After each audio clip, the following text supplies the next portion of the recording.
de la 7ª reunión anual del Grupo de Trabajo sobre Comercio y Competencia de América Latina y el Caribe. Antes de iniciar, pues, quiero ceder la palabra al Superintendente de Competencia, Francisco Díaz Rodríguez, para pues darnos un saludo en esta mañana.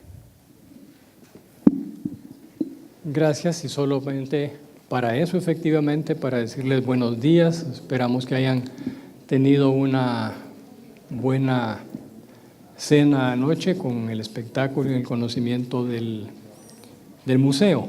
Recordarles que esta noche la cena es en un restaurante en las faldas del volcán, de manera que hay que probablemente ir un poquito bien abrigados porque puede ser un poco fresco.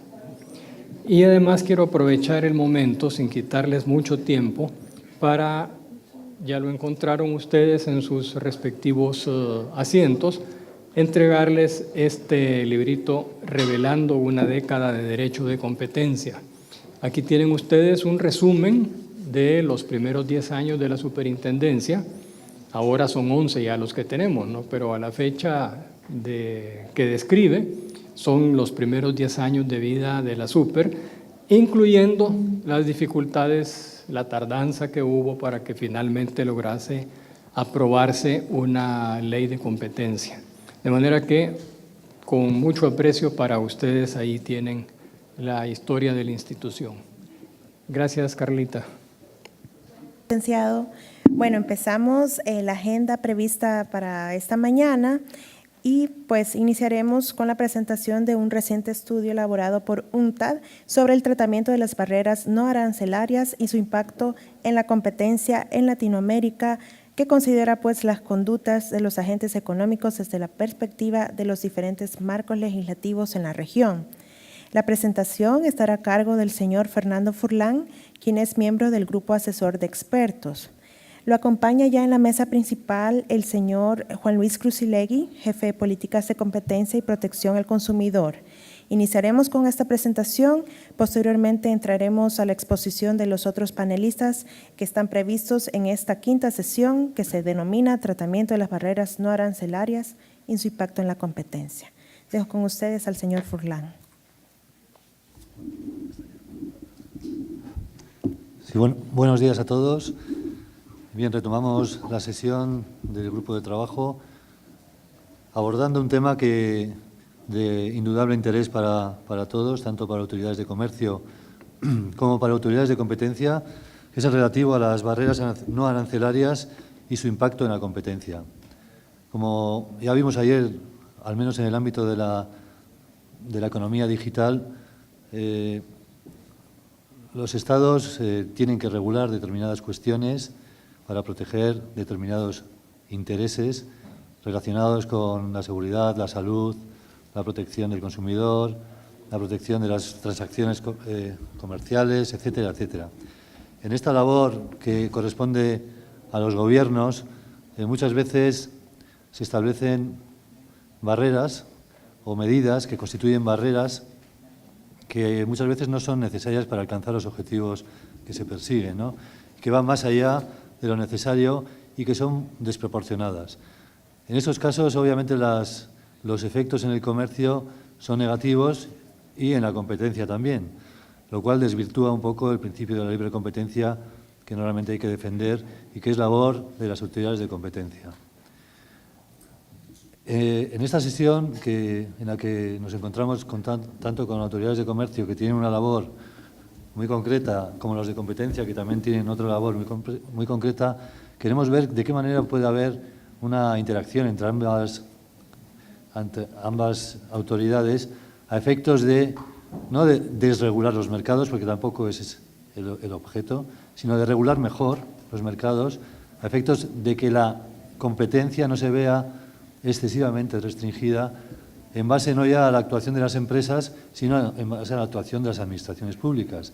Y esta es una labor que las autoridades de competencia están desempeñando cada vez más activamente a través de lo que llamamos la abogacía de la competencia o la promoción de la competencia. Entonces, yo creo que es interesante escuchar tanto a unos como a otros, ver la visión que tienen de este tema a efectos de encontrar posibles soluciones para para mejorar la regulación de los mercados. Bien, para ello contamos hoy, en primer lugar, antes de entrar con los panelistas, contamos con nuestro experto y asesor, de nuestro grupo asesor de expertos de COMPAL. COMPAL, como saben, es un programa que abarca diferentes actividades en América Latina.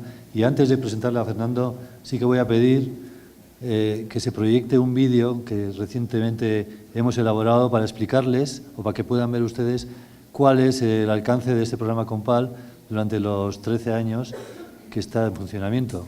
Yo creo que es más ilustrativo ver el vídeo. COMPAL es un programa de la UNTAD que desde 2003 y con el apoyo de la Secretaría de Estado para Asuntos Económicos, SECO, Suiza, brinda asistencia técnicas en políticas de competencia y protección del consumidor a sus 16 países beneficiarios de la región latinoamericana, teniendo como objetivo incrementar la competitividad de las economías y la confianza de los consumidores en los mercados, tanto nacionales como regionales. El fin de COMPAL es proporcionar a los países beneficiarios las herramientas necesarias para implementar políticas de competencia con el fin de mejorar el funcionamiento de sus mercados y el bienestar de sus consumidores, contribuyendo al desarrollo sostenible e inclusivo.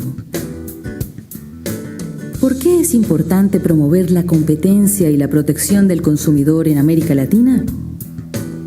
La competencia estimula la innovación, la productividad, la competitividad y contribuye a la eficacia empresarial, generando crecimiento económico y empleo, brindando posibilidades a las pequeñas y medianas empresas, eliminando las barreras que protegen a las élites arraigadas. Por su parte, la protección del consumidor asegurará el acceso a productos inocuos y la información que permite tomar decisiones adecuadas con arreglo a los deseos y necesidades de cada uno y la posibilidad de obtener una reparación eficaz. La competencia y la protección del consumidor potencian el atractivo del país para la actividad empresarial, aumenta la inversión nacional y extranjera, proporcionando precios más bajos, mejores servicios y más selección, resultando en un mayor bienestar de los consumidores y contribuyendo a la realización del desarrollo sostenible e inclusivo. ¿Cómo contribuye COMPAL a fortalecer la defensa de la competencia y la protección del consumidor en sus beneficiarios?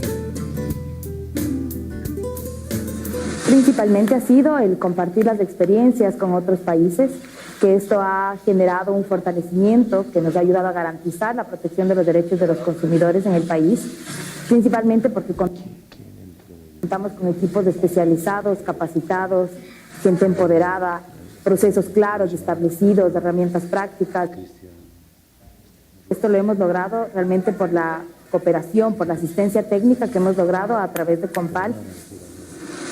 Estar trabajando en cómo mejorar las sinergias entre todas las agencias hermanas, en cómo ampliar la cooperación entre nosotras, en cómo las cosas pueden mejorar no solamente en el ámbito de competencia, sino también de protección al consumidor. ¿Qué actividades desarrolla COMPAL? COMPAL desarrolla actividades de formación, de discusión de política pública e intercambio de buenas prácticas, provee pasantías y herramientas para las agencias y el sector privado y realiza investigaciones de alcance latinoamericano. En el ámbito de la capacitación, desde 2015, la Escuela Indecopi COMPAL ha formado a más de 2.500 funcionarios.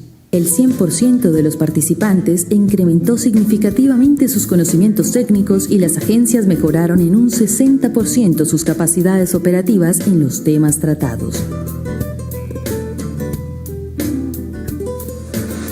El estudio de caso suramericano me ha parecido muy valioso, muy completo, íntegro, y eso pues sin duda ha llenado todas mis expectativas. Lo recomendaría enteramente porque el aprendizaje que se logra a partir del curso es gigantesco. Asimismo, COMPAL atiende a las necesidades de otros actores, tales como jueces y empresas. COMPAL provee herramientas para las agencias mediante un espacio de intercambio de experiencias en unctadcompal.org.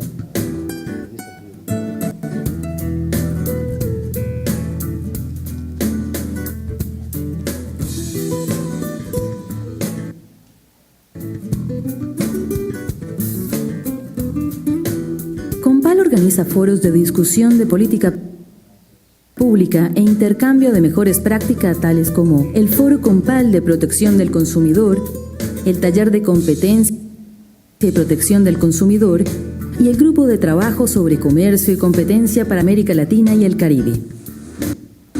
La verdad que ha sido muy productivo.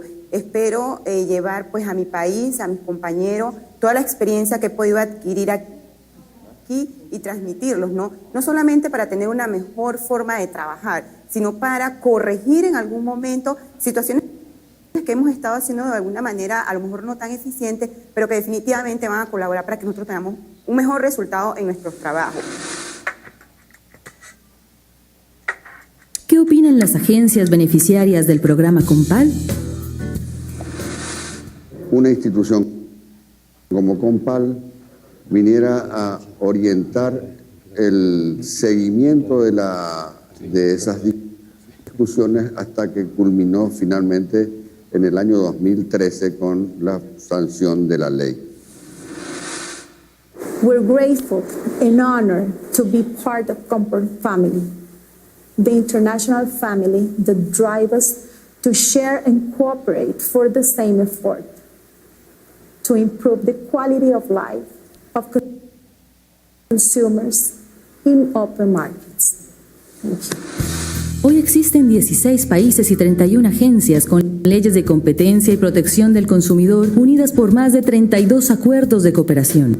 Organizamos 7 actividades regionales anuales con más de 350 participantes y formamos a más de 800 funcionarios al año. Compal ha sabido tejer partenariados con otras entidades y asegurar la sostenibilidad de sus actividades, donde la financiación de los beneficiarios llega hasta el 80% del presupuesto. Si quieres ser parte de Compal, visite untaccompal.org y contáctenos.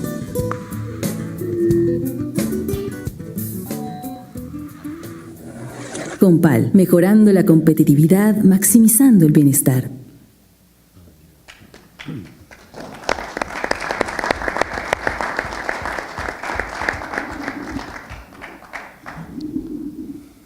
Bien, vamos a dar inicio entonces a este panel con la intervención de Fernando Furlán.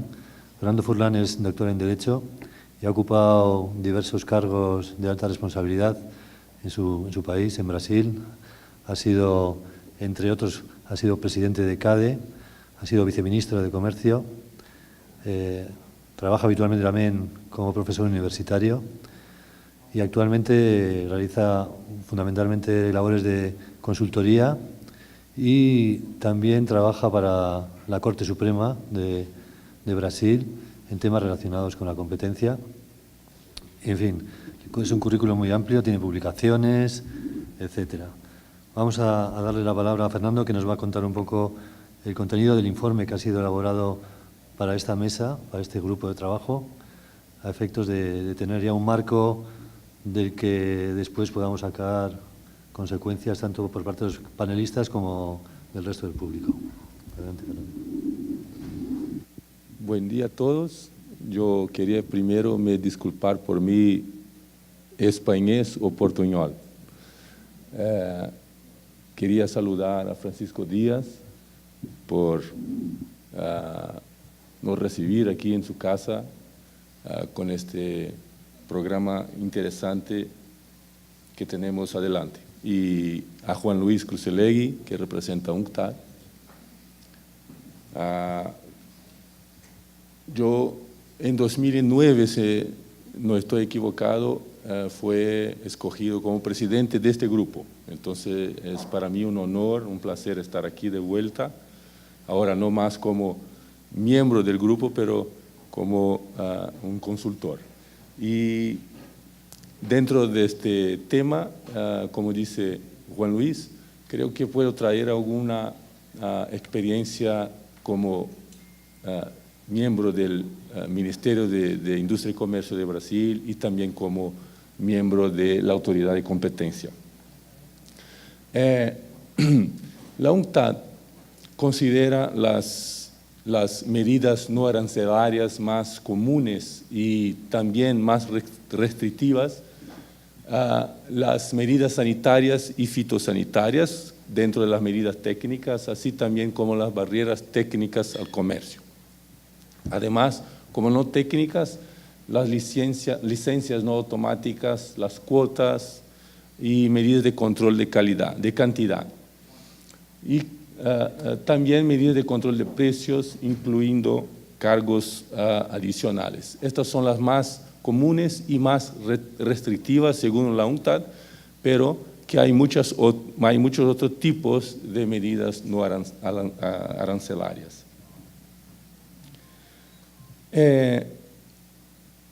Para el derecho internacional, las medidas no arancelarias no son consideradas prohibidas o ilícitas, sino cuando utilizadas con una intención negativa. O sea, es saludar, es importante que los países puedan escoger y determinar la calidad de sus productos, de los servicios y productos que se venden, se comercializan en su territorio. Pero por otro lado, es importante que estos países tengan en mente que estas medidas no arancelarias pueden en alguna medida alcanzar la competencia o disminuir la competencia. Cuando una medida no arancelaria que fue establecida dentro de un acuerdo comercial, por ejemplo, un acuerdo multilateral como la OMC, o que sea un acuerdo bilateral o un acuerdo regional multilateral, si las disposiciones de este acuerdo consideran las medidas no arancelarias prohibidas, entonces ellas no serán de acuerdo con las disposiciones del acuerdo a que se someten. Siempre teniendo en mente que estos acuerdos tienen que estar conformes el gran derecho internacional, que en comercio son los acuerdos de la OMC.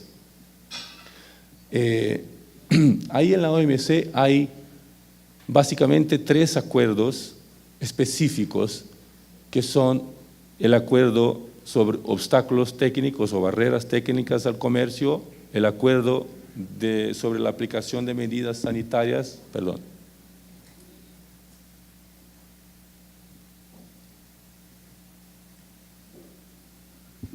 el acuerdo sobre medidas sanitarias y fitosanitarias y el acuerdo sobre procedimientos para el trámite de licencias de importación.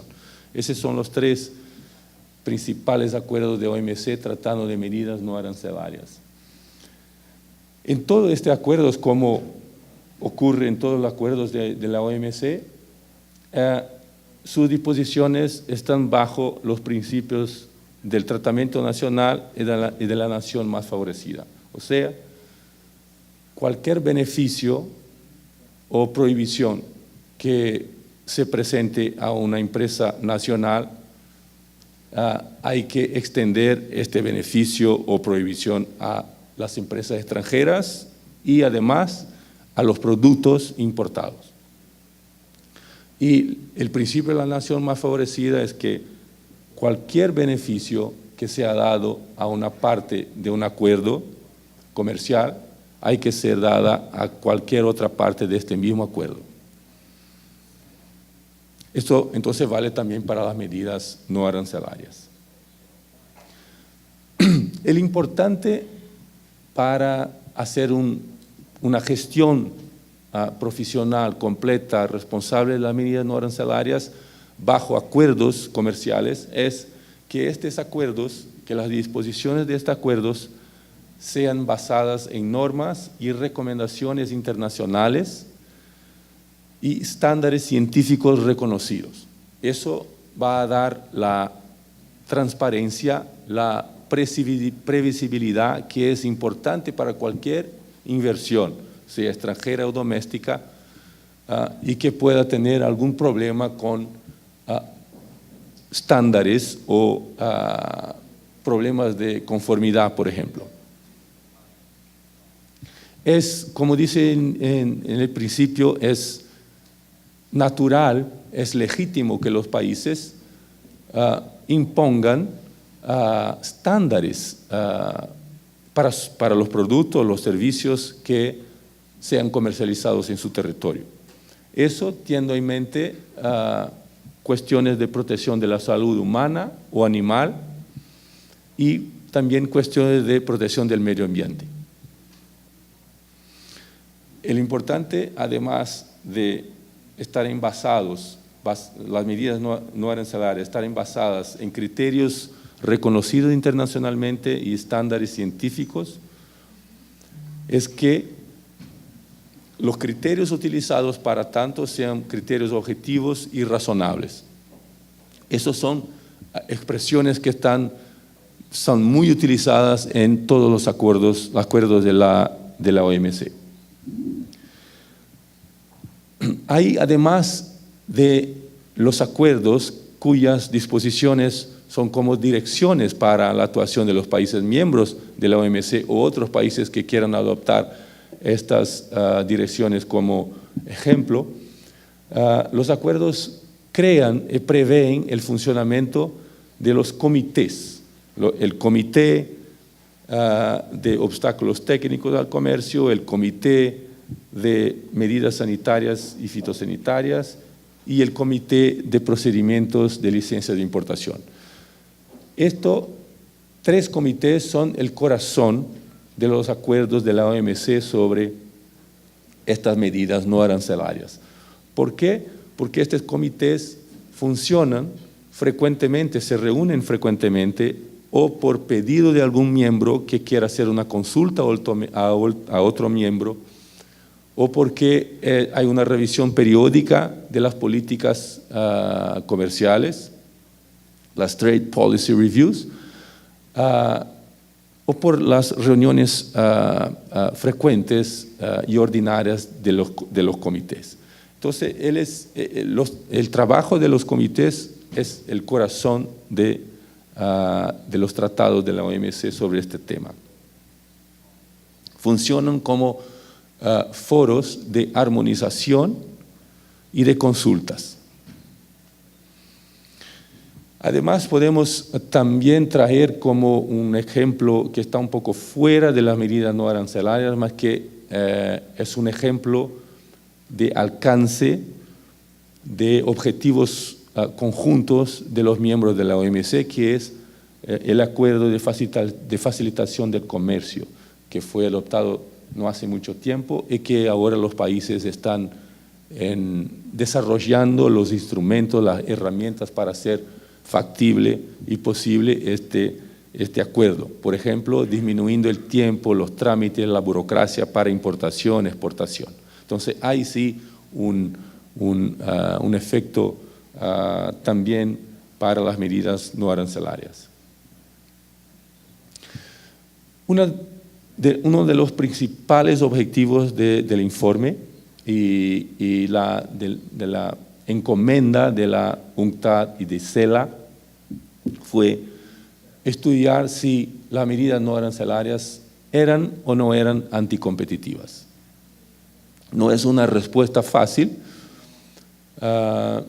pues que como en el comercio internacional, las medidas no arancelarias pueden venir a ser anticompetitivas o no, dependiendo de cómo son utilizadas.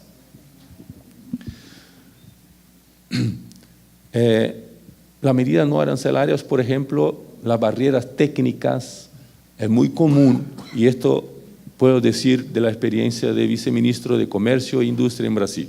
Y todos ustedes que trabajan con esto saben que la influencia, la presión de la industria nacional es mucho más fuerte perante las autoridades comerciales que las autoridades de competencia. Es mucho más difícil aplicar correctamente las medidas no arancelarias bajo la presión constante y fuerte, muchas veces políticamente envasada, de asociaciones y grandes industrias nacionales que tienen el interés de impedir el más posible la entrada de productos competidores extranjeros. Entonces, que hace una presión, a veces Legítima, otra vez es pasando de la línea de la legitimidad,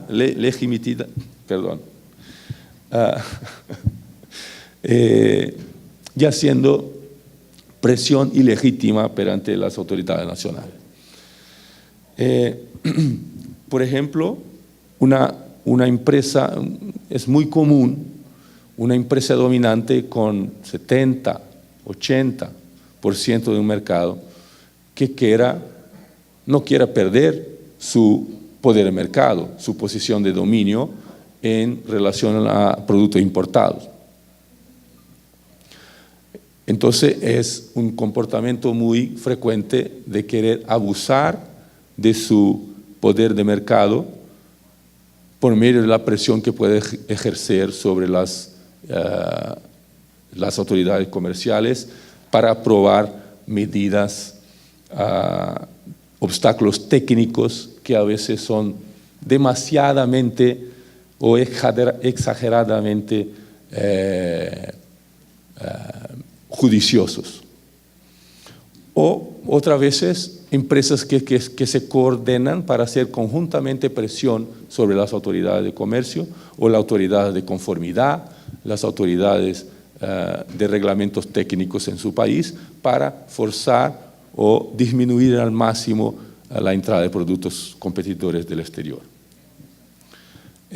Para el derecho de la competencia, entonces, lo importante es investigar el objeto y los efectos anticompetitivos, aunque potenciales, de alguna medida no arancelaria. Así que el establecimiento de estándares y requisitos puede incrementar los costos a subgrupos de competidores, poniéndoles en desventaja. Aquí hay estudios internacionales importantes sobre mismo que una medida no arancelaria sea impuesta de forma legítima, esta medida no arancelaria acaba por incrementar los costos de los competidores.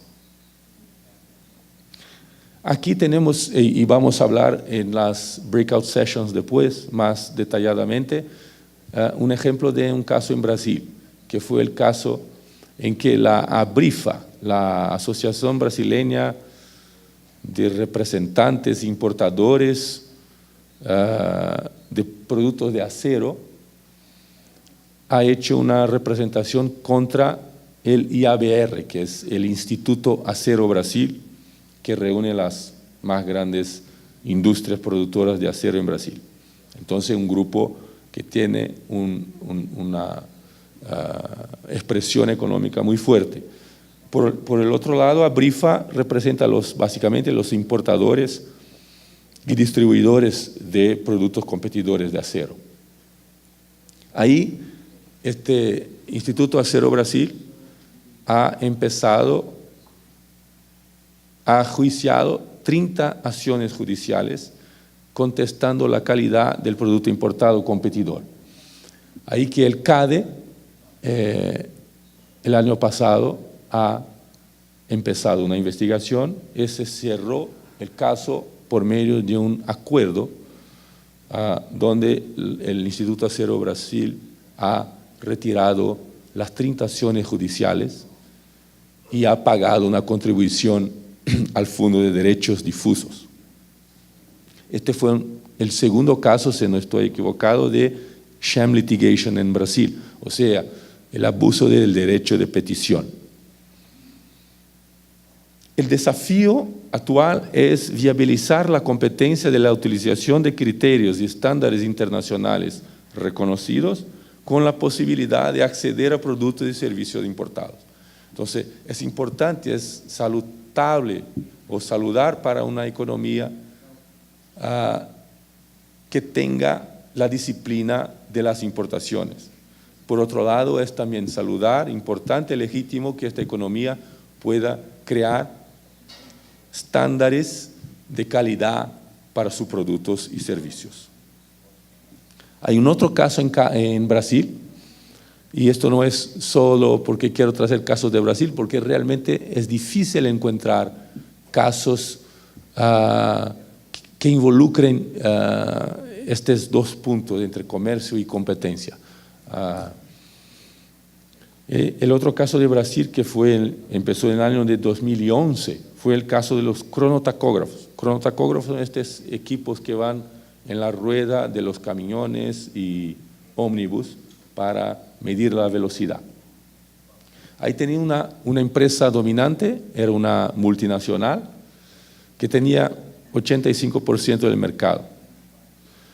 Y una otra empresa pequeña, mediana, que estaba desarrollando una nueva tecnología para crear un tacógrafo digital. La tecnología utilizada por la empresa multinacional dominante era de tacógrafo analógico. Y entonces la dominante ha utilizado toda la fuerza que podía ante la administración, ante el Poder Judicial, para crear obstáculos y dificultades a la empresa innovadora, con una estrategia de exclusión. Esto fue también, creo que el primer caso de sham litigation o abuso de derecho de petición en Brasil. También vamos a tratar más tarde del caso. ¿Qué son las mejores prácticas para el trato de medidas no arancelarias, teniendo en mente el objetivo de la competencia, de la defensa de la competencia? Un ejemplo es el que creó la Asociación de Naciones del Sudeste Asiático, la ASEAN, que ha hecho una reglamentación técnica a nivel sectorial entre los privados, con un acuerdo de reconocimiento mutuo sobre cosméticos, sobre estándares técnicos sobre cosméticos. Como dice, debido en gran parte a un fuerte impulso de la industria doméstica, de la industria privada. México también es un ejemplo de una agenda comprensiva que empezó desde los años 80, una agenda unilateral en dirección al aumento de la competitividad. Esta agenda pasó incluso por la racionalización de las medidas no arancelarias, una reforma regulatoria, privatizaciones y liberalización comercial amplia. Por último, la Alianza del Pacífico, la TPP, en gran parte, en gran medida, incluía una convergencia técnica, de reglamentos técnicos entre todos sus países. Era un acuerdo donde la convergencia venía por estas formas mucho más que por cuestiones tarifarias. Entonces era un acuerdo basado eminentemente en aproximación no arancelaria. Infelizmente, el tratado se quedó stand-by con la elección del presidente Trump. Recomendaciones que se pueden hacer están basadas en gran medida en las recomendaciones, los estudios del Banco Mundial, de la propia UNCTAD, de OCDE. Una recomendación es limitar la armonización a las normas esenciales de salud y seguridad y recurrir a técnicas de reconocimiento mutuo y equivalencia para otras áreas. Eso porque no es que la armonización sea mala, pero es mucho más difícil alcanzar una armonización y mucho más rápido y un proceso inicial para la armonización alcanzar el reconocimiento mutuo e equivalencia. Gracias. 2, planificar la asistencia técnica y el fomento de la capacidad de los asociados menos desarrollados. Por ejemplo, el Tratado Transpacífico, la Alianza Transpacífica, incluía disposiciones sobre eso.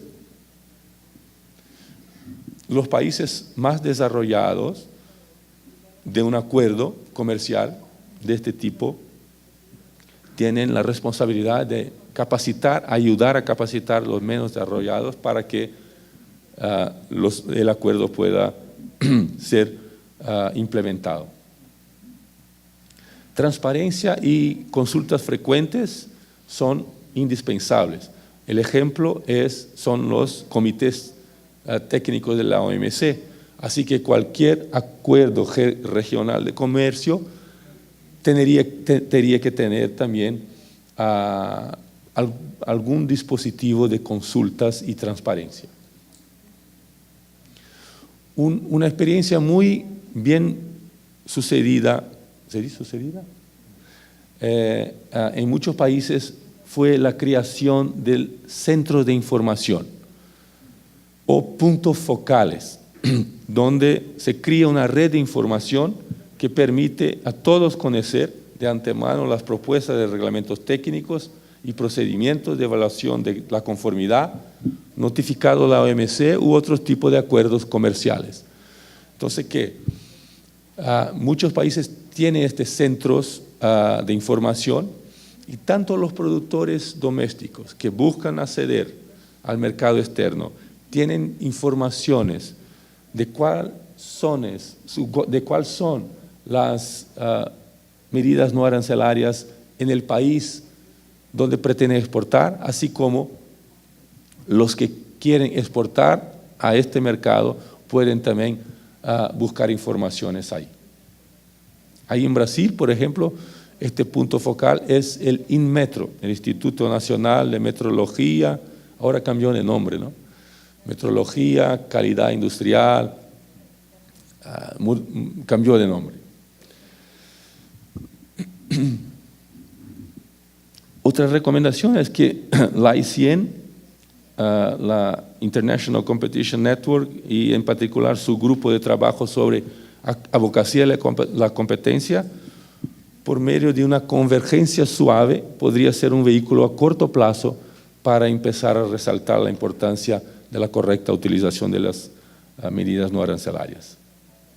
Y por último, el grupo intergubernamental de expertos en Derecho y Política de la Competencia de la UNCTAD, que se reunió ahora en junio este año, ahí en Ginebra, ha creado un grupo de discusión sobre cooperación internacional que puede facilitar las consultas entre autoridades de competencia. Básicamente ese es el resumen del informe. Muchas gracias.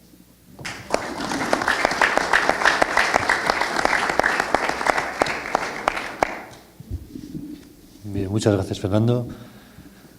Bueno, les advierto que el formato que tenemos en el día de hoy difiere un poco en relación al de ayer, porque durante la mañana lo que vamos a hacer es escuchar a los panelistas que van a seguir a la explicación que nos ha dado Fernando, y posteriormente por la tarde vamos a organizar 3 grupos de trabajo en el cual vamos a trabajar temas prácticos para ver esa interacción entre autoridades de comercio y de competencia, cómo se desarrolla sobre la base de un caso práctico, que yo creo que es la mejor manera de verlo, ¿no?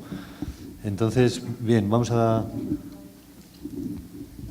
pedir que se acerquen al estrado los próximos panelistas a fin de que puedan exponer sus intervenciones.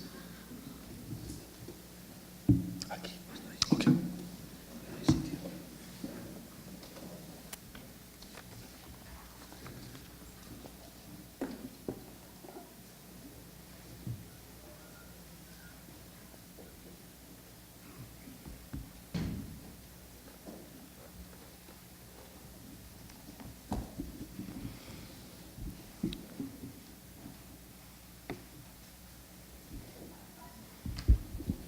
Bien, contamos con 5 panelistas que provienen mayoritariamente de autoridades de competencia, lo cual consideramos que es importante para ver un poco la visión de las autoridades de competencia hacia este tipo de barreras y medidas no arancelarias que a veces tienen un carácter anticompetitivo y por lo tanto requieren la intervención de autoridades de competencia.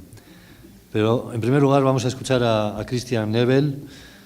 Christian Nebel es economista y trabaja en la subdivisión de análisis de comercio de la UNCTAD desde 2012. Se especializa en la investigación sobre política comercial y en particular sobre las medidas no arancelarias. En proyectos de cooperación técnica trabaja en la profundización de los esfuerzos de integración en varios acuerdos regionales de comercio. Anteriormente trabajó en la sección de análisis de mercado e investigación del Centro de Comercio Internacional, ITC, y realizó una maestría en Economía Internacional en la Universidad de Tübingen, en Alemania. Cristian, te doy la palabra. Gracias, Juan Luis. Primero quería aprovechar la oportunidad para agradecer al anfitrión, la Superintendencia de la Competencia de El Salvador, por esta organización del evento magnífica y la hospitalidad ayer con la visión del arte y del baile el salvadoriano. Muchas gracias. Voy a presentar en español, espero que se me entienda. Es un esfuerzo, pero bueno, mi mejor esfuerzo. Vamos a ver si funciona o no. Tengo una cortita presentación donde voy a presentar las herramientas que ofrece la UNCTAD, algunos resultados de nuestro análisis relacionados a las medidas no arancelarias.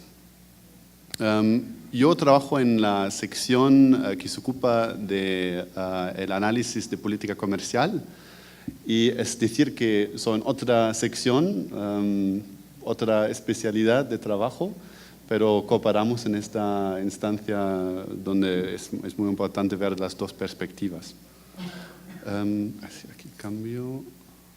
Ahí sí. Vale. Entonces, en nuestra sección trabajamos en medidas no arancelarias y tenemos un programa integrado de acuerdo con una cadena de valor que comienza abajo con la conceptualización de medidas no arancelarias, es decir, qué son las medidas no arancelarias, cómo clasificarlas. Y pues tenemos un gran esfuerzo de recolección, recopilación de datos, ahora con una cobertura de 85% del comercio internacional, con unas más o menos 60 países. Y voy a explicar enseguida qué nos motiva y por qué lo hacemos. Entonces, después de la recolección, también lo diseminamos. Publicamos todos estos datos de manera libre para todo el mundo, aún sin registrarse. Se puede ponerse en este sitio web /tip.unctad.org y se va a encontrar datos sobre medidas no arancelarias de todo el mundo. Pues para los países latinoamericanos, los miembros de ALADI, también tenemos este otro sitio web que produce la Secretaría de ALADI. El link también se encuentra en el diapositivo. Pues después de la recolección de datos, también tenemos el análisis, la investigación, y lo utilizamos para apoyar los procesos políticos relativos a medidas no arancelarias, sobre todo en un contexto regional. Y también, por mostrarlo ahora, también tenemos un informe sobre el Mercosur en particular, donde analizamos el efecto de medidas no arancelarias sobre los precios de importación y en general el impacto sobre la economía, el potencial de integración profunda, integración respectivo también a medidas no arancelarias, a medidas técnicas, estándares, y encontramos que, por ejemplo, se podría alcanzar unos 0.6% de aumento de empleo con una integración más profunda de estas medidas.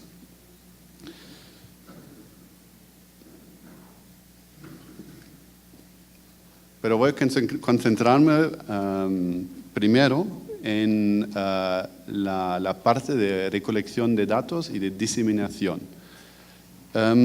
¿Por qué es importante?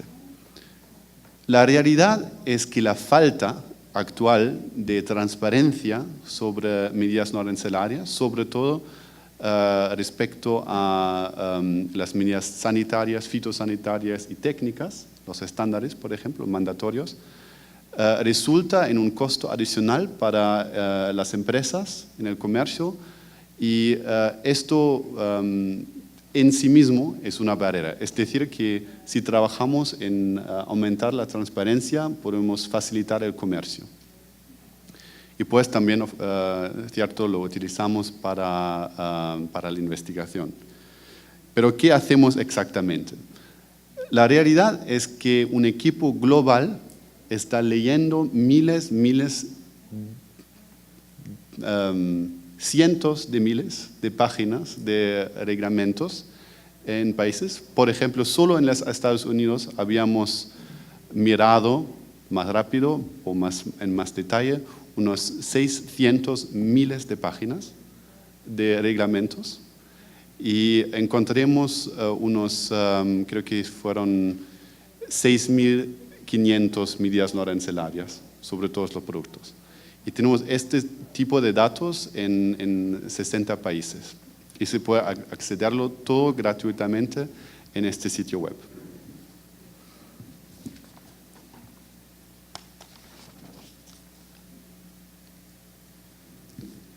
Así se presenta el portal y ellos que conocen el portal de la OMC, que se llama ITIP, el Integrated Trade Information Portal, quizás van a pensar que es muy similar o es el mismo, pero hay dos versiones de un portal que se ve ópticamente muy parecido.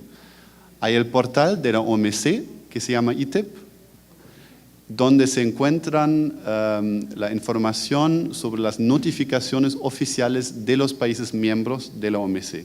Es decir, cada país debería notificar cualquier cambio regulatorio a la OMC.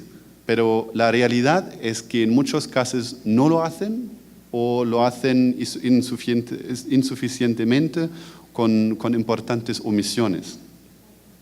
Y es por eso, porque este base de datos basado en las notificaciones oficiales de los países miembros es incompleto.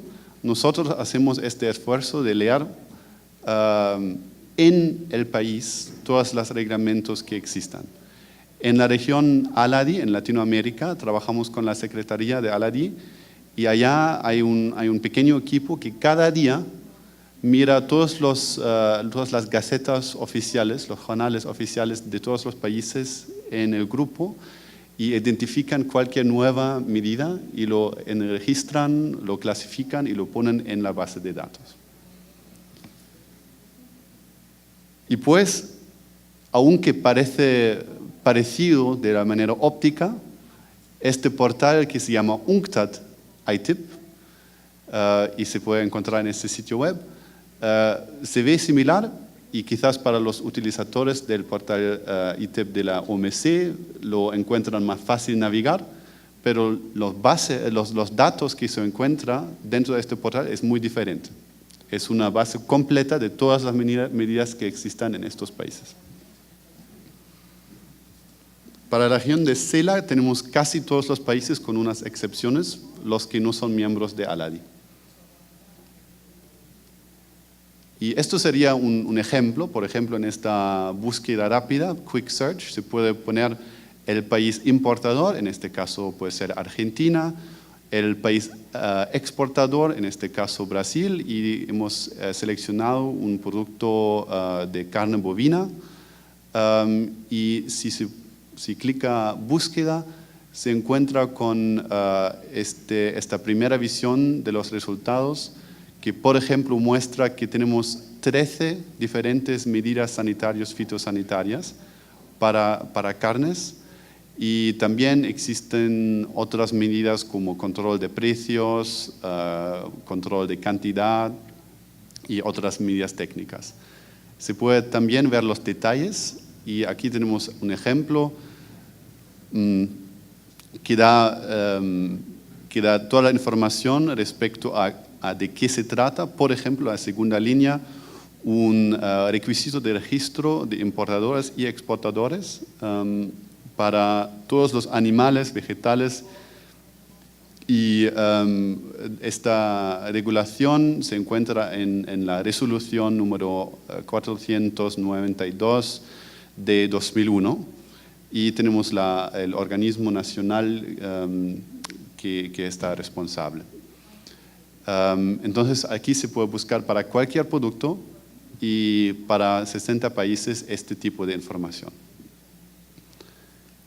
Entonces, no solo trabajamos en la transparencia en ella, pero también lo usamos para analizar el impacto de medidas arancelarias en el contexto multilateral, regional y entonces utilizamos estos resultados de análisis para el apoyo de política comercial.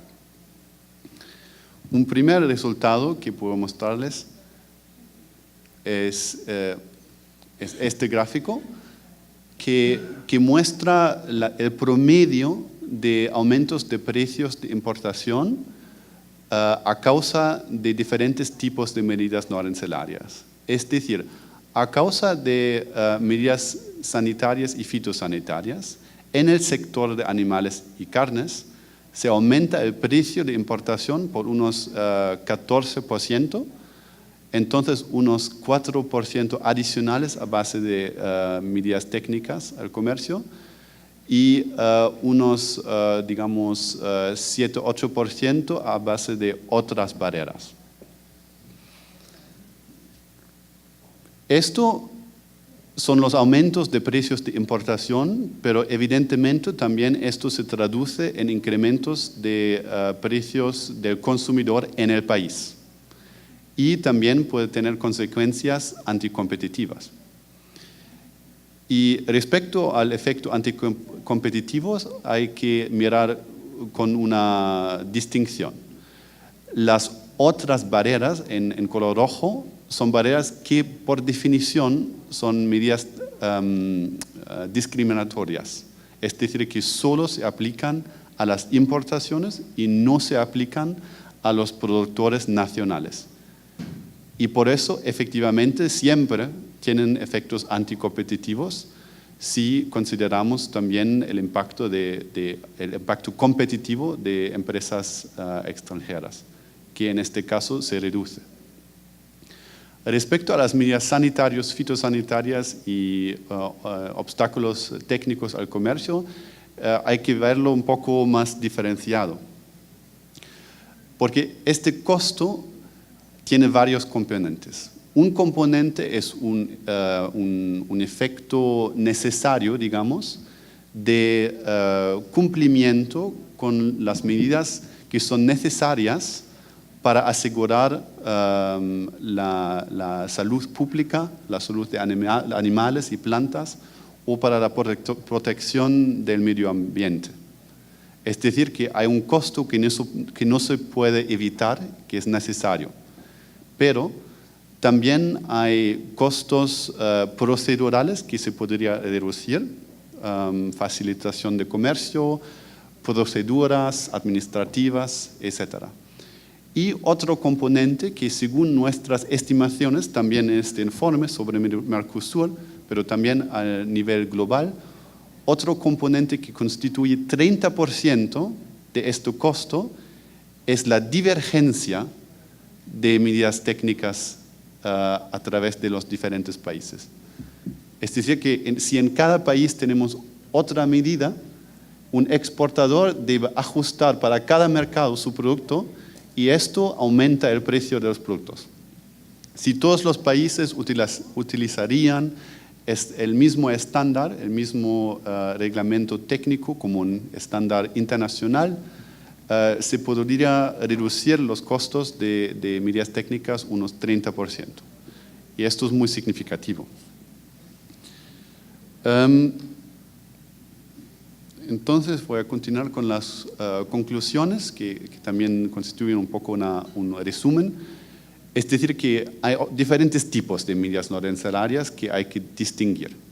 Hay las barreras como las licencias no automáticas, los cupos, las cuotas, controles de precio, que por definición son anticompetitivas y discriminatorios, y por eso se podría pensar para efectos o para aumentar la competición, se puede pensar de eliminación. Pues respecto a las medidas técnicas y sanitarios, fitosanitarias, como los motivos normales deberían ser la protección de salud o del medio ambiente, la eliminación no es posible. Debemos pensar de facilitar los procesos o de reducir la divergencia de estas medidas para reducir los costos. El punto importante acá es que normalmente, según el principio que ya presentó el señor Forlán, de National Treatment, tratamiento nacional, deberían aplicar igualmente a la producción nacional como a las empresas extranjeras. Es decir, que en esta definición no pueden ser anticompetitivas, pero como ocurre muchas veces, las medidas nacionales se orientan en las empresas nacionales y puede ser que así es más difícil para empresas extranjeras cumplir con estos estándares. Entonces, un país que quiere maximizar la competencia o minimizar los precios de importación y precios de consumidor, debería pensar en la armonización de medidas técnicas y tiene varias opciones. La mejor opción serían estándares internacionales porque aumentan el acceso para todos los competidores del mundo que también se orientan en estándares internacionales. Otra opción, un pequeño inferior, serían los requisitos o los estándares regionales, porque por un lado se puede incrementar el comercio regional, pero al mismo tiempo este estándar regional sería diferente de un estándar internacional, es decir, la competencia desde el extranjero no regional, extrarregional, sería más baja. Pero la gran dificultad, evidentemente, no solo es la coordinación regional e internacional, pero también doméstica.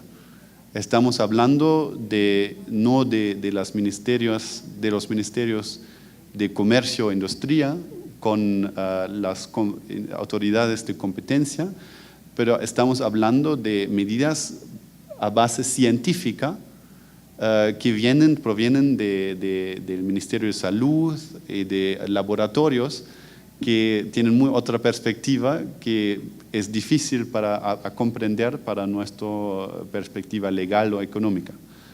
Entonces, esta coordinación de coherencia nacional es un desafío principal y es decir que, en fin, se necesita coordinación nacional, regional e internacional.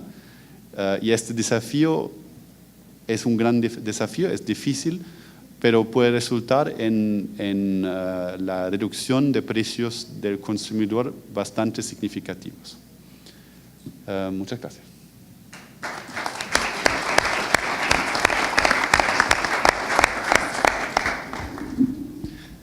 Muchas gracias, Cristian, por la intervención.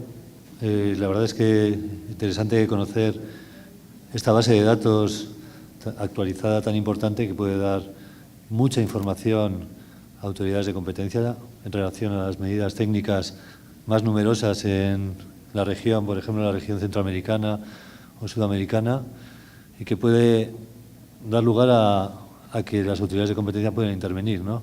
En relación a las barreras y a su tratamiento, a la divergencia de medidas técnicas, es un problema. Yo recuerdo que en los años 70 y 80 en Europa fue el caballo de batalla para la Comisión Europea, puesto que cuando desaparecieron en Europa los derechos arancelarios, los Estados miembros comenzaron a regular a través de regulaciones totalmente sin sentido, pero con un objeto proteccionista que bloqueó obviamente las importaciones y exportaciones en la Unión Europea, en aquella época la Comunidad Económica Europea, y la solución vino por una sentencia que proclamó un principio, que fue el principio de mutuo reconocimiento, que era un principio según el cual los Estados miembros estaban obligados a admitir en sus mercados productos que habían sido legalmente fabricados y comercializados en cualquier Estado miembro.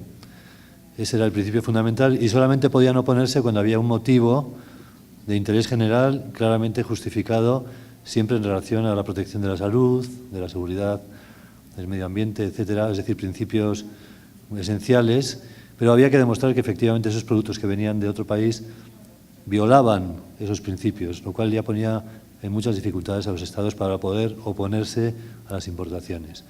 En fin, esa fue la solución y luego, obviamente, acompañada con armonización de ciertas legislaciones en relación al establecimiento de estándares mínimos admisibles por todos los Estados. Y también el tema de la normalización, que ha sido un elemento fundamental para establecer estándares que sean aceptados en el ámbito internacional a través de la Organización de Normalización Internacional, de la ISO, que son normas que luego han ido siendo acogidas también por organismos de normalización regionales, como en el caso de Europa, el Comité de Normalización Europeo, y también nacionales, que básicamente lo que hacen es hacer nacional lo que ya es internacional o regional, ¿no? Bien, vamos a dar la palabra a nuestro segunda panelista. Me refiero a Nilka Elisa Jansen Solano, que actualmente es la directora ejecutiva de Procompetencia, Autoridad de Competencia de la República Dominicana. Ella es licenciada en Derecho por la Magna Cum Laude en la Universidad Pontificia de la Universidad Católica Madre y Maestra. Es graduada del Magister Licentinus de la Universidad de Alicante en España, programa que especializa en propiedad intelectual, Derecho de la Competencia y Sociedad de la Información. También cursó estudios del programa de Derecho en la Administración, Derecho de la Administración del Estado, que se imparte en el Instituto Global de Altos Estudios, conjuntamente con la Universidad de Alicante. Posee una especialización en cárteles de la Brussels School of Competition, en Bruselas, así como en técnicas de investigación en materia de competencia impartidos por la Federal Trade Commission de Estados Unidos y la Comisión Nacional de los Mercados y de la Competencia de España. Actualmente es profesora de grado de las materias de Derecho de la Competencia, Propiedad Intelectual y Derechos de las Telecomunicaciones. Muchas gracias a todos. Agradecer al CELA y a la UNTAD por la invitación y muy especialmente a todo el equipo de la Superintendencia que desde el lunes y martes que estamos aquí en el Foro Centroamericano nos han acogido y nos sentimos como en casa. Muchas gracias. Para nosotros el momento de hacer esta presentación es muy importante, pues por primera vez nos sentamos en esta mesa diciendo que sí tenemos una ley en vigencia. Muchos de ustedes conocen que a pesar de haber tenido una ley desde el 2008, no fue hasta enero de este año o el momento en el que finalmente la ley entró en vigencia. Y mucho de ese viacrucis tiene que ver justamente con la presión que, como explicaba usted hace un rato, ejerce la clase empresarial nacional sobre el gobierno para evitar un sistema de competencia justo y que se traten de manera justa las medidas no arancelarias. A manera de antecedente podemos decir que como parte de los compromisos que asumió la República Dominicana luego de ser signataria de los acuerdos de la OMC, en el año 1998 se trataron de derogar las barreras no arancelarias que hasta ese momento existían. República Dominicana era un país excesivamente burocrático y muchas de las notificaciones que recibimos en ese momento eran justamente de barreras no arancelarias que impedían la entrada de productos importados en los años 90 en mi país. También como antecedente es importante que el 1 de marzo de 2007 entró en vigencia el Tratado de Libre Comercio con Centroamérica y Estados Unidos, para la República Dominicana. Esto también implicó una transformación en materia comercial para la República Dominicana que debió, durante las mesas de negociación del DERECAFTA, ceder ante la imposición de algunas medidas que teníamos que no eran acordes o permitidas en el marco del acuerdo. Y finalmente, entonces, es el panorama que encontramos el pasado enero de este año, en el que entra en vigencia la ley de competencia. A la respuesta del estudio de si las autoridades nacionales, en el caso de la República Dominicana, tenemos competencia, valga la redundancia, para intervenir en las medidas no arancelarias, en el caso de la República Dominicana sí, a través de varias de las facultades de abogacía que nos otorga la ley, estamos habilitados para recomendar la simplificación de trámites y para impugnar las medidas administrativas de cualquier tipo que puedan imponer restricciones a la libre competencia. Bien, en la República Dominicana, aunque Procompetencia es un órgano descentralizado y autónomo, estamos vinculados orgánicamente con el Ministerio de Industria y Comercio y MIPYMES de la República Dominicana. Esto quiere decir que no tenemos una relación jerárquica directa con este ministerio, pero sí dentro del marco de la Estrategia Nacional de Desarrollo, nosotros estamos llamados a sentarnos en las mesas de comercio para poder impulsar desde ahí los temas de competencia. También está relacionado orgánicamente la Comisión de Defensa Comercial. Esta comisión, en un principio, nuestro país había pensado tener un código de ordenamiento de mercado muy parecido a la estructura que tiene actualmente Perú. Sin embargo, ante la resistencia del sector empresarial, que debo decir que impuso suficiente presión sobre el gobierno, salió de ese código de ordenamiento de mercado la ley de salvaguardas, dumping, mucho antes de la ley de defensa de la competencia. Esta comisión, que también está vinculada orgánicamente con el MIC, mucho antes de tener un régimen de competencia que acaba de empezar, podemos decir, ya estaba imponiendo medidas de salvaguarda y medidas antidumping, y ustedes pueden ver ahí los casos más emblemáticos, muchos de los cuales llegaron a la OMC. Son los casos de papel de baño con varios países de Centroamérica, la importación de inodoros desde China, las botellas de vidrio también con varios países de Centroamérica y medidas relacionadas con antidumping en varillas. Lo pongo en rojo porque esta es una de las medidas que ahora, analizando los esquemas y los mercados, nos hemos dado cuenta que establecieron restricciones a la competencia, las medidas impuestas por la Comisión de Defensa Comercial. Bien, como decía anteriormente, nosotros tenemos todas estas labores de abogacía que nos permiten de una u otra forma poder impulsar la eliminación de estas medidas no arancelarias que son tomadas por otros órganos de la administración. La más fuerte, si pudiese elegir una, es la que nos da la facultad de poder revisar en los periodos de trámite administrativo previos a adoptarse, incluso hasta de las leyes, poder realizar un informe no vinculante que, si bien es cierto no es vinculante, puede servir como un stop para la adopción de algunas normas. Y ya, por ejemplo, tenemos precedente de eso en el sistema financiero y en el sector de telecomunicaciones. Con respecto a las medidas no arancelarias que presentan mayores desafíos para la República Dominicana desde el punto de vista de la competencia, tenemos los exigentes requisitos para obtener permisos de importación, específicamente en el sector varilla, productos agrícolas, lácteos y en la importación de productos a granel. La obligatoriedad de presentación de pruebas de calidad, la obligatoriedad de obtención del Registro Nacional de Contribuyentes. Esto, aunque parece muy simple, no lo es, porque para poder obtener este Registro Nacional de Contribuyentes se deben formalizar como empresas dominicanas. Entonces, esto ha sido una de las restricciones que sobre todo el Departamento de Comercio de Estados Unidos ha notificado al gobierno dominicano, pues implica una serie de costos y sobre todo de tiempo el nacionalizar la empresa como dominicana para poder obtener este registro.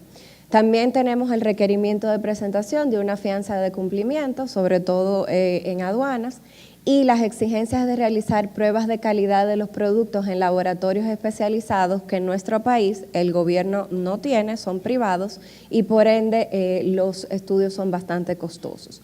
Las exigentes regulaciones del INDOCAL, el INDOCAL es el Instituto Dominicano de la Calidad, que es el órgano que establece todas las normas técnicas, y actualmente se han notificado también por parte de varios países la exigente regulación del INDOCAL, que supera en muchas normas, obviamente esto presionado por el sector nacional, supera los requisitos internacionales. También tenemos como último, pero no menos importante problema, el retraso considerable en la expedición y renovación de registros sanitarios, que es la autorización que debe tener todo producto alimentario, farmacéutico o de higiene y belleza para poder comercializarse en nuestro país. Estas medidas se constituyen en retrasos de más de entre 20 y 30 días en el proceso de importación, o sea, no en tener el producto en puerto, sino en poder obtener la no objeción de aduanas para poder embarcar. Y obviamente el incremento de los costos por tener que cumplir con muchísimas medidas que sobrepasan, como dije anteriormente, los requisitos internacionales. ¿Qué está haciendo Procompetencia con esto? Bueno, hemos encontrado que poder participar en los comités del INDOCAL, actualmente de los 30 comités participamos activamente en 12, estamos participando en estos comités para trabajar desde el inicio de la creación de la norma técnica. Esto ha significado que sobre todo en varillas y en etiquetado y en productos lácteos, Procompetencia haya podido detener la aprobación de normas que establecían requisitos irrazonables. También en el mes de abril el Consejo Directivo ordenó a la Dirección Ejecutiva iniciar un proceso de análisis de las trabas que se están presentando en el proceso de otorgamiento de registro sanitario, otorgamiento y renovación. Durante todos estos meses nos hemos sentado con los sectores de producción nacional y con los sectores importadores para ver dónde están las trabas más lesivas, tanto a la producción nacional como a la importada, porque la verdad es que los retrasos ahora mismo oscilan entre los 9 meses y los 2 años y medio.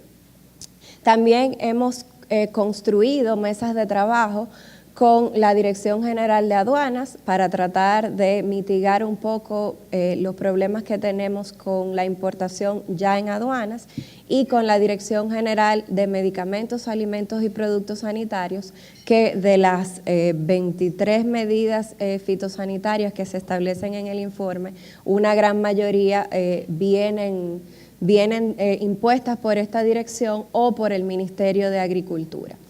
También estamos haciendo un estudio de condiciones de competencia en el mercado de transporte de carga, pues hemos entendido que también problemas de competencia que hay en este sector, aunque no son barreras no arancelarias propiamente, están retrasando bastante el tema de la distribución de los productos importados en nuestro país.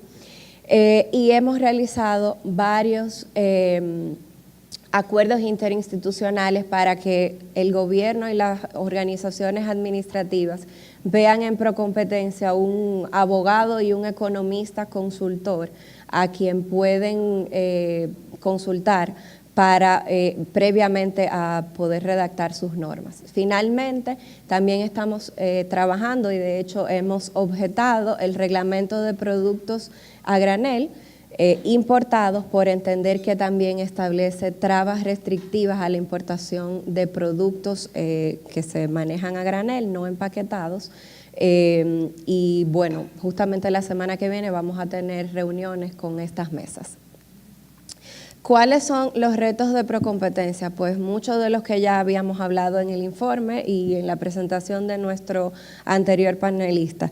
Estamos tratando de que el gobierno entienda que es necesaria la armonización, sobre todo para nosotros que formamos parte de un tratado de libre comercio. No podemos imponerle a nuestros socios como Centroamérica y Estados Unidos y como signatarios del EPA a los países de la Unión Europea medidas mucho más altas de las que ellos tienen en sus países. Igual con la complementariedad de las normas, esto es algo que ha discutido muchísimo el sector de producción nacional, sobre todo con temas, por ejemplo, del Códex Alimentario, en las que en las mesas de negociación ellos se han retirado por el gobierno promover el Códex y no normas nacionales. También estamos tratando de mitigar los efectos sobre la competencia de las medidas de defensa comercial. El caso varillas, por ejemplo, en el que se establecieron medidas antidumping contra las varillas de China, Turquía y España, provocó que actualmente el sector varillas esté solo cubierto por un proveedor que básicamente ocupa el 80% de la cuota de mercado y que está siendo en este momento monitoreado e investigado por Procompetencia. Y por último, el entendimiento a nivel gobierno del impacto de las medidas no arancelarias, que como bien es sabido, por sí mismas no constituyen un aspecto ilegal, pero si se constituyen en barreras irrazonables y más allá de los estándares internacionales, pues como es el caso de las que he descrito anteriormente, pues se constituyen en barreras injustificadas que afectan